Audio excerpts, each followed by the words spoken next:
In the water quality survey, we use a few water quality parameters measured at critical times throughout the year in order to monitor watershed health. Once you have established benchmark in your watershed and you know where you are taking water samples and where you will be monitoring the stream and taking water samples, you can use all the equipment that is in the streamkeeper's box that is provided by community advisors from the Department of Fisheries and Oceans. It has all the basic equipment that you need for basic water quality testing. You would start out taking temperature readings, and you would also measure pH in the stream. You can use either pH strips that are very inexpensive, or you can go into more expensive equipment and use a pH pen. Then chemical test kits are available for doing dissolved oxygen in the stream, and also chemical test kits for doing turbidity in the stream. You also can use meter sticks or Sicki disc in more deeper waters. In shallow waters you would have to take a sample and measure with a test kit. You would collect the waste chemicals in a small container, and also for safety you should be working with gloves and also use safety goggles. When you start working out doing water quality at a stream, you should be working as pairs. And usually you start out taking water temperatures, and the way you do that, you submerge your thermometer, ideally hand length under the water surface, and take the reading for at least 2 minutes. Once the thermometer was in the water for 2 minutes, you can go ahead and get your reading while the thermometer is still in the water.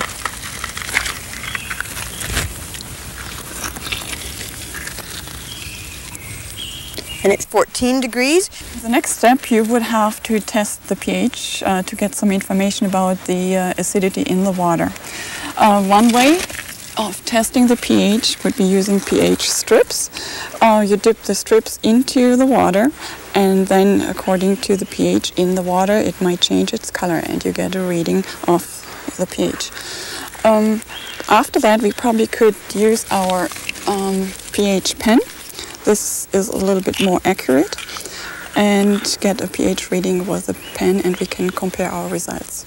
If we match the colors on the color chart, we can see that the pH is slightly acidic. We have a pH of 6, which is quite typical for forested streams.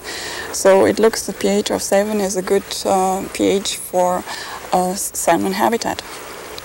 When we use the pH pen, ideally the water should not get above this level, then the water would creep into the instrument and would destroy the instrument.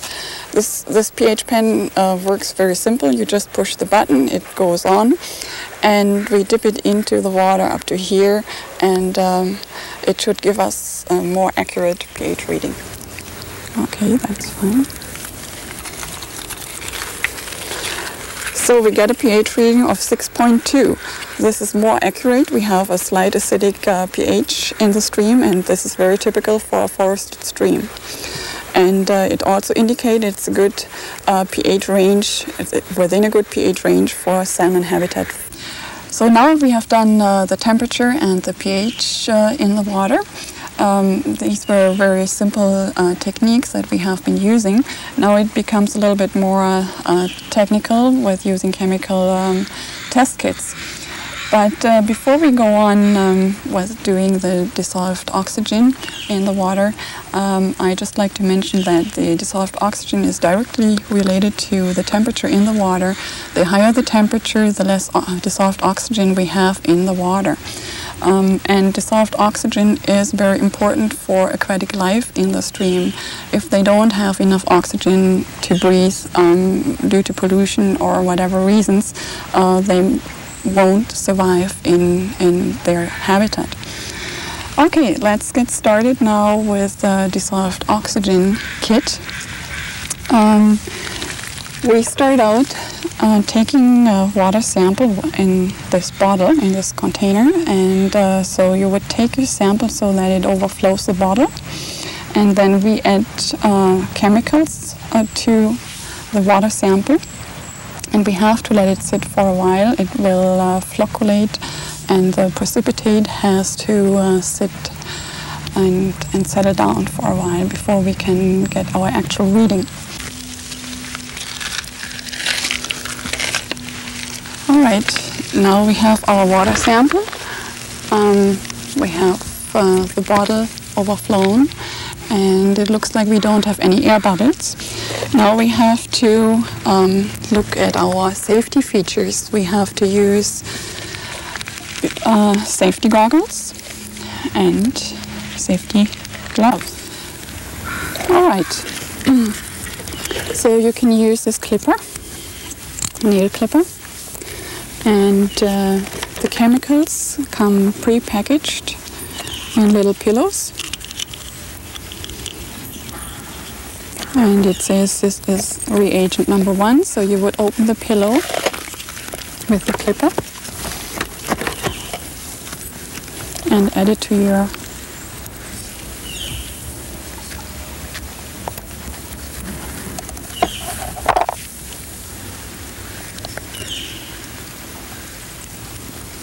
and put it down.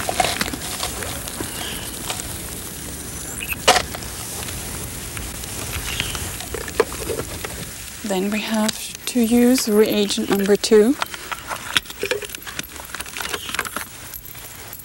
So now you have to open a second pillow. This is reagent number 2, which needs to be added to our sample.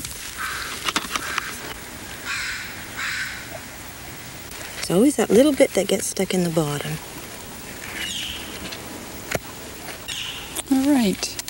Now you have to shake the bottle, put the lid on, and stop on and shake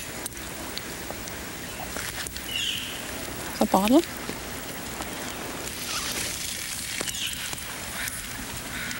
While Zoe is shaking our sample, I'd like to mention that every pack kit or chemical test kit would come with the instructions. So every step is described in the directions in here. If your group would have more funds available and would do more intense testing, you can be advised to look into some other equipment that is more costly and it doesn't require chemicals. That all depends on the funds that are available. Okay, now we let our sample sit for a while.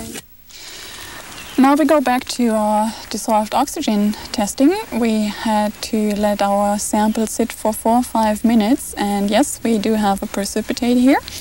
And we go on with our procedure now. What you do next, you take the third reagent to add to this. And again, we would use a pillow. You'll clip it open and add the pre-packaged chemical to our sample bottle.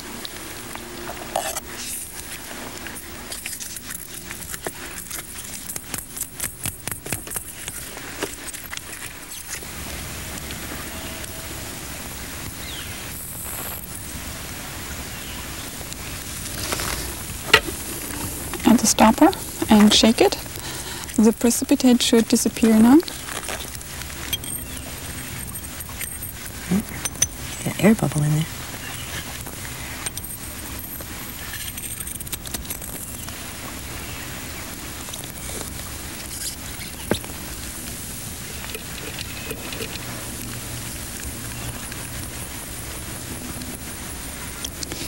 Okay, let's see whether we do.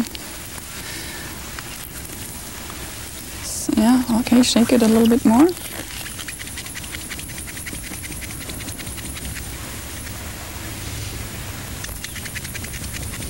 Okay, let's see. I just put some white paper behind the sample. Let's see, yeah. The precipitate almost disappeared. Should give it one more shake and then it should be gone. And if you could fill that into this tube. So yeah, if you hold that over the waste chemical.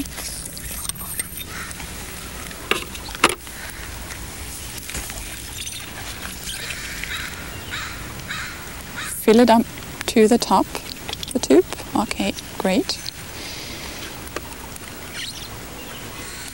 Maybe. Okay.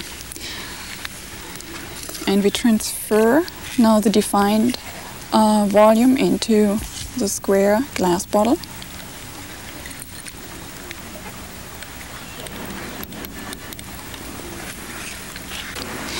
All right, now we add drops of thiosulfate and we count the drops. Maybe I do that. We have to shake after each drop.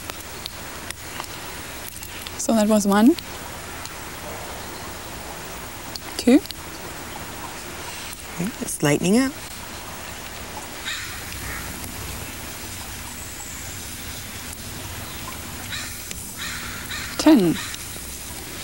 And the yellow color disappeared, so we used 10 drops. That converts to 10 milligram per liter dissolved oxygen. Here we have figure 2 to figure out our oxygen saturation. We'll take our water temperature, which we knew was 14 degrees. We go down to our oxygen in milligrams per liter, which we know is 10. Put a line down, one to the next. That brings us down to our saturation point, was right in here at 98%. Anywhere between 90% and 100% is an excellent reading.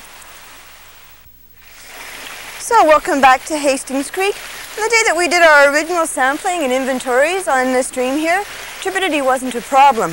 What we've done is waited for some heavy rains to come down, and now we'll do our sampling here for turbidity. That's the silt in the water, different particles. We'll grab our bucket and we'll go off and do our testing. Have our Lamont turbidity kit here. We'll just open it up, take out that which we'll need. Have a nice solid top here. What we're going to be doing is putting in a sample from our creek water into probably the 25 milliliter spot. We'll put equal amounts of clean water into the other. A common mistake is that people forget to bring the clean water with them, and it's a little harder to do the test that way. So what a streamkeeper came up with is you've got your eye wash bottle, you've got your clean water in there, and that's perfect to use as your sample. I'm just going to collect 25 milliliters of the water from the creek and bring it over. We'll add another 25 milliliters, the same amount, to our column here.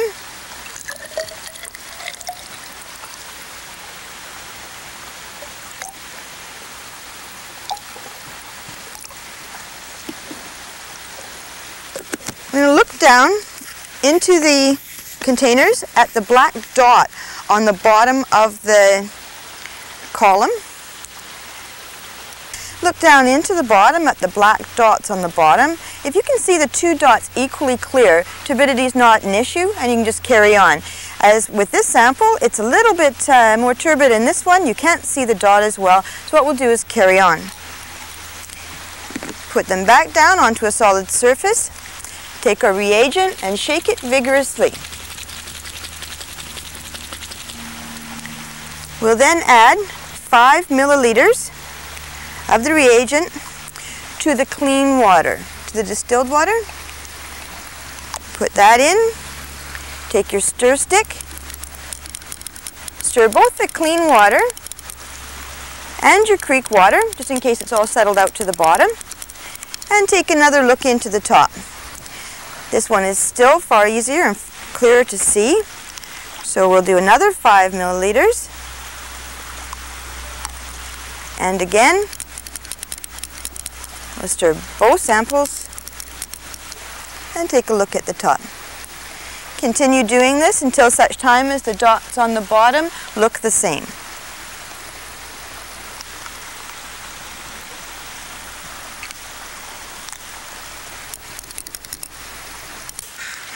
Okay, we've now added enough of the reagent so that the two samples look the same, the turbidity levels are the same, and we'll determine what that means.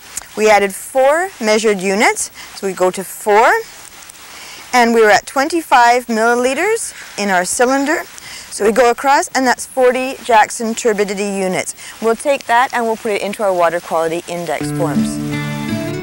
Once you've done all your sample surveys, you'll go through and get the water quality survey field data sheet, fill in the name of the stream. You want to take your water temperature both in the morning and in the afternoon. This is particularly important in the summertime where you get fluctuations in the temperature. Down to your dissolved oxygen with your percent saturation, your pH, turbidity. Once you have these numbers, you can come over and fill in your interpretation sheets here. This will let you know what your water quality for your stream is that day.